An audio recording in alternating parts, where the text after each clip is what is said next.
My path, you chose the way of the hero. And they found you amusing for a while, the people of this city.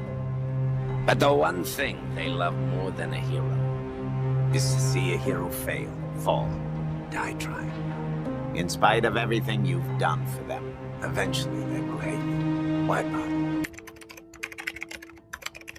Over the past couple of years, we've seen that villains in movies have been getting more and more popular, but it doesn't really seem like any movie studios are capitalizing off of the success that villains have been getting over the years. Whether they be live action or whether they be animated, it doesn't really seem like a lot of movie studios are truly capitalizing off of the popularity of a lot of their villains. But what really is a villain? What is a villain and what is a villain's true purpose in a movie? A villain, in my eyes, is supposed to be the antagonist to the protagonist, the yin to the yang. If the villain is supposed to be the opposition and things like that. The villain is supposed to be, in different kind of ways, but in a similar sense, they're all supposed to be up under the same umbrella of, I am here to stop you from making any progress in your hero's story. That's my whole goal. However I do that is up to me, is up to whichever villain that we're talking about at the moment in time. But that's what a villain is. That's what a villain is supposed to be. And at least in my opinion, I feel like we've kind of been losing that a little bit. Not to say that we haven't had great villains, because we really have had a lot of great villains over the past couple of years. But I feel like we've sort of losing the plot of what a villain is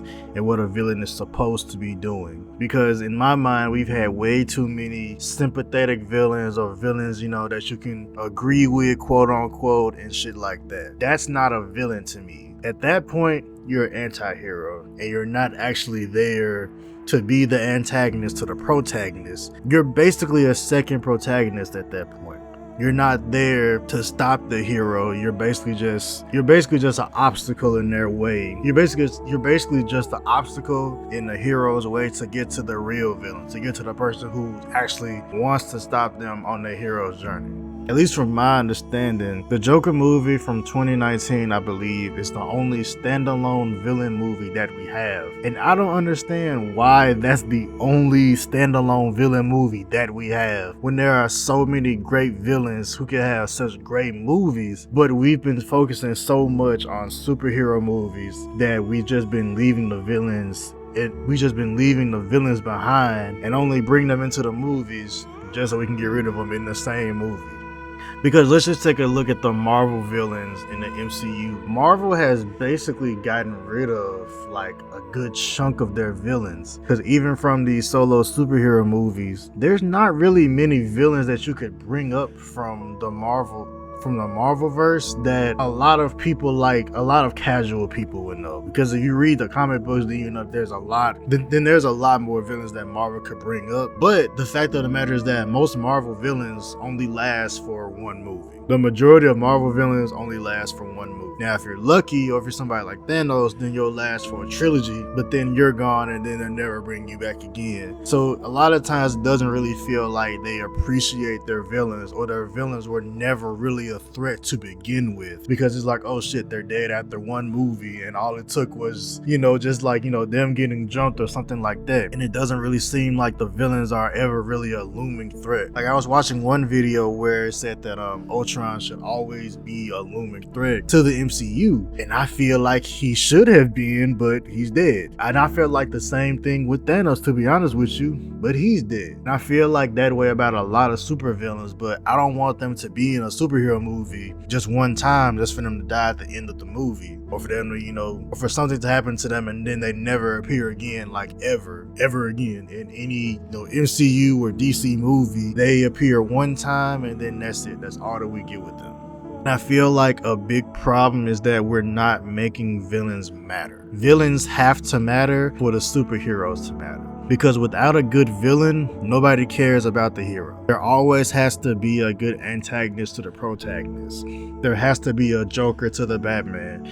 There has to be a dark side to the Superman. There has to be a villain for us to care about these heroes. Because these heroes could be great all day long, but if there's no villain, if there's no opposing force to them, then nobody cares. Because nobody cares about, the Avengers without, Ultron and Thanos and Loki and shit like that. The villains really help bring superhero movies together. The villains really bring everything and round it out well so that we could have a great movie. Not just a great superhero movie, but a great movie in general. And just one of the many villains that I feel like is so overlooked because of the quality of the movies that he was in is Dr. Doom. We haven't even scratched the surface of what a good Dr. Doom would really look like in a movie. Like, we've barely scratched the surface of what a real Dr. Doom villain could really be in a movie and how great he would be. And not just a Fantastic Four movie, but even a standalone movie. We've barely scratched the fucking surface of what a villain like Dr. Doom could do. And I really do feel like that they wasted him in those Fantastic Four movies, because by the end of the first movie, he's basically gone. Dr. Doom is one of the most strongest villains in Marvel. So it's kind of just like, how was he just so easily defeated? And it's like, I get it, it was supposed to be like an origin story thing, but there's too many Dr. Doom stories that could have been told before he was defeated. And I feel like that's kind of like my main problem, is like, I want the villain story to be told too, and not just like, the origin story. I want the villains to have a build up just as much as the superheroes have a build up. Just as much as we build up Superman, Batman, Wonder Woman, all these heroes, just as much as we build them up so that they could be, worthy enough to defeat somebody like a Dr. Doom, the villains need to be built up as well, to where we can kind of sit there and be like, can they beat him? Will they beat him? Like, will they ever be able to defeat him at all? The villains need that too. And I feel like we're really selective on the villains that we give that treatment to. I feel like the only villains that we've given this treatment to are people like the Joker. The Joker is the perfect example of building up a villain to be like, Batman will never truly beat the Joker. There will never be a clear victory for Batman over the Joker, because we've built him up in such a way to where the Joker could never be defeated. Even in the Arkham games, the Joker never really loses. I mean, he dies, but he doesn't lose, and Batman never truly wins. And I feel like we need to give that same type of treatment to other villains in the MCU and DC, and hell, even anime. We need to give these villains, we need to build up these villains the same way we build up these heroes, and not just in Marvel or DC, and anime too. Now, two villains in anime specifically that I want to talk about. One had great build up, one had no build up at all and ruined the show for me. Madara and Kaguya. Kaguya had no build up whatsoever and ruined the ending of what could have been a great ending for Naruto Shippuden. But Madara, on the other hand, the literal villain right before she was revealed, had some of the best build up that I had seen in an anime at the time, because his build up was similar to Fire Lord Ozai's reveal of what he even looked like in Avatar: The Last Airbender. Because if you remember, in early Naruto days, we never saw what Madara looked like. They never even really showed like a silhouette of what he really looked like. And when characters would even mention his name, you would see, this shocked and scared look on their face, like, oh shit, like, are they really like mentioning Madara? Is he coming back? So when he actually came back, they built it up, and they built up his name and his legacy in the show so much that when he came back, it was a great moment, even though he's a villain. And I'm not saying that Kaguya being a surprise was the thing that made her, revealing everything bad. It's just that Kaguya was just unnecessary. She wasn't needed. Because for majority, at least from my point of view, you can ask majority of people who watch Naruto, if Kaguya wasn't a part of the ending of Naruto Shippuden, the ending would have been way better. Kaguya wasn't annoying, as more so she was just unnecessary and not needed. Kaguya wasn't needed in the ending of Naruto Shippuden at all. Madara was the perfect final boss of Naruto Shippuden because he was portrayed as the final boss of the Naruto world itself.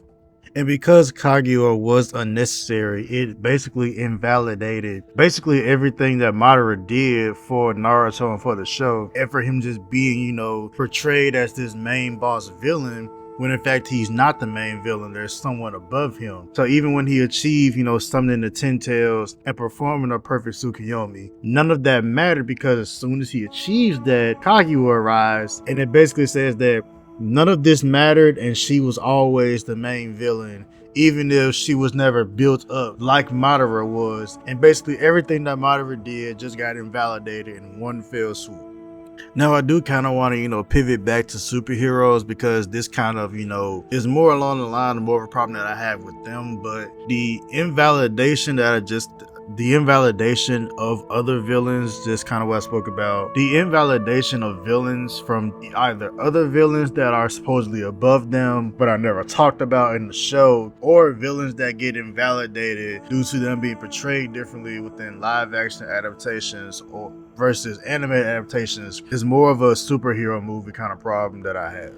And we see this a lot more with superheroes and supervillains, like, Dr. Freeze, the Joker, and shit like that. We see this more with them because they are portrayed differently, even between different, animated shows, and especially with live action movies, because the way that superheroes are portrayed a lot of the times in animated TV shows versus, live action movies are completely different. Because if you look at DC villains that are animated versus live actions is like night and day. It's night and day with the way that they're portrayed, with the way that they're, shown, and their motives. Hell, even their backstory sometimes is different depending on which live action movie that you watched.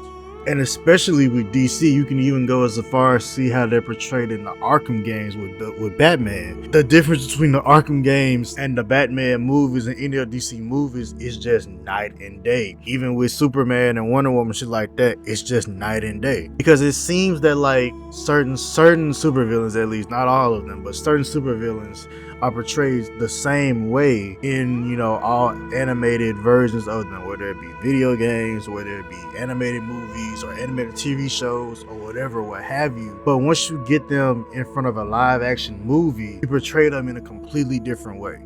The Riddler, in my opinion, is like the perfect person who has been changed so many times that it annoys me. Has changes so much that they can never get a good consensus on what they want him to be. The Riddler, in my eyes, especially in live action, they didn't get him right until the last Batman movie that we just saw, Robert Pattinson. Live action wise, that's the Riddler that I've enjoyed the most. Now, animated, they've got him right majority of the times, because especially when I think of Batman villains, they kind of cartoonify Batman villains a lot of the times, and it ends up being to the detriment of the villain and the villain character.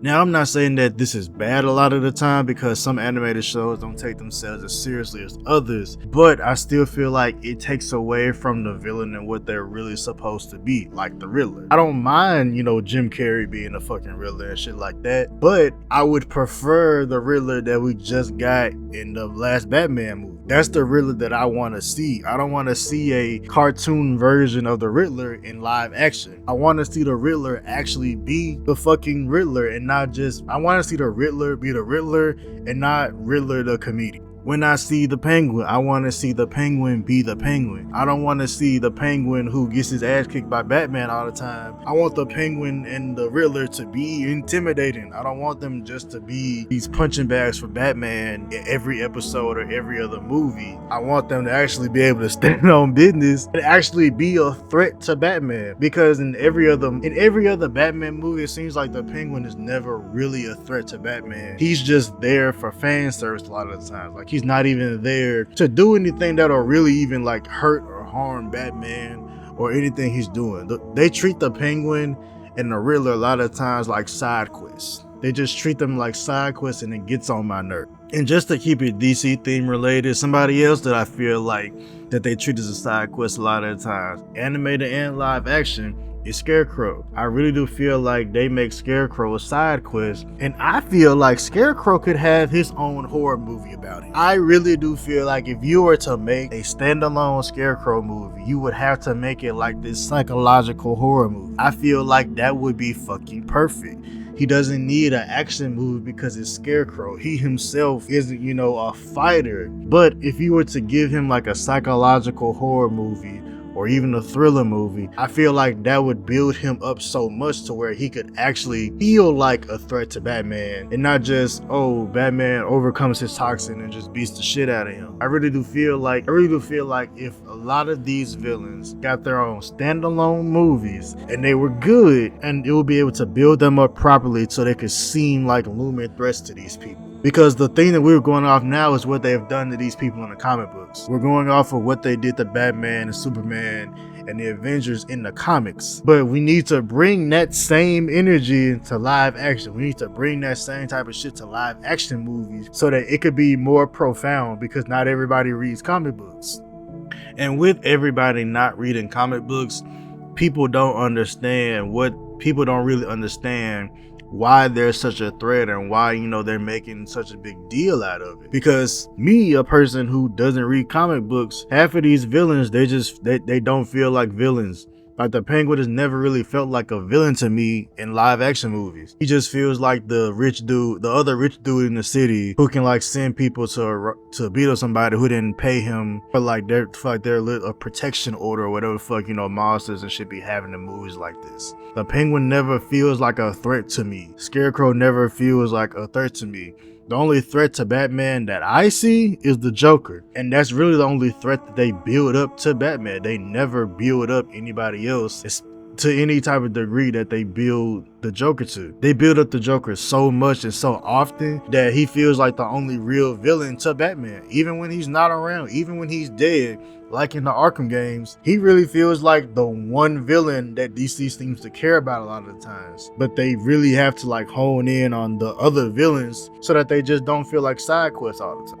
And I'm not saying that we don't see this in anime too. We do see this in anime sometimes, but I notice it way more and way more often in superhero movies. I notice it way more then, because in a lot of superhero movies treat their villains like DBZ villain. Like DBZ does this a lot, where the villain will come in for one season or 2 seasons or for one arc. Goku beats them, then they're gone. Another villain comes in, Goku beats them, they're gone. And they just repeat the same cycle over and over and over again. And it's like the villains never really feel like a real threat.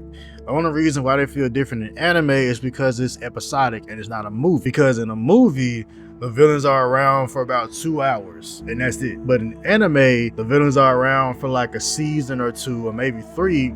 So they're around for about, a year, depending on how long it takes it, maybe even a couple of years. So they feel like more of a looming threat. So it's harder to, make a villain in anime really feel like they don't, have a purpose or belong in the show, or even feel like a looming threat to the hero. And not to say that, villains haven't been done right before to where they feel like a looming threat. I feel like the original Spider-Man trilogy series did a good job of this. The Green Goblin felt like a threat. Doc Ock felt like a threat. And even with, people not really liking Spider-Man 3, I liked it, but whatever. Venom felt like a threat. Sandman felt like a threat. These villains feel like actual threats. Thanos obviously felt like a threat because they built him up so much and he had so many movies to be built up in. But like I said before, the original Spider-Man trilogy did a great job of these villains being in these movies for one movie for the majority of the time, but being built up to a way that they felt like a threat to Peter. They felt like Peter might actually lose. Like Peter might actually die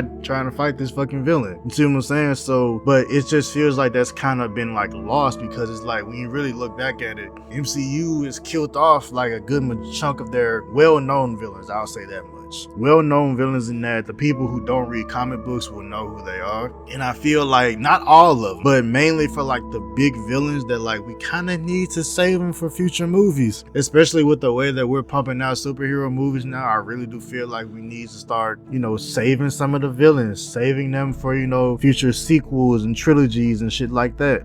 If I pull that off, will you die? It would be extremely painful.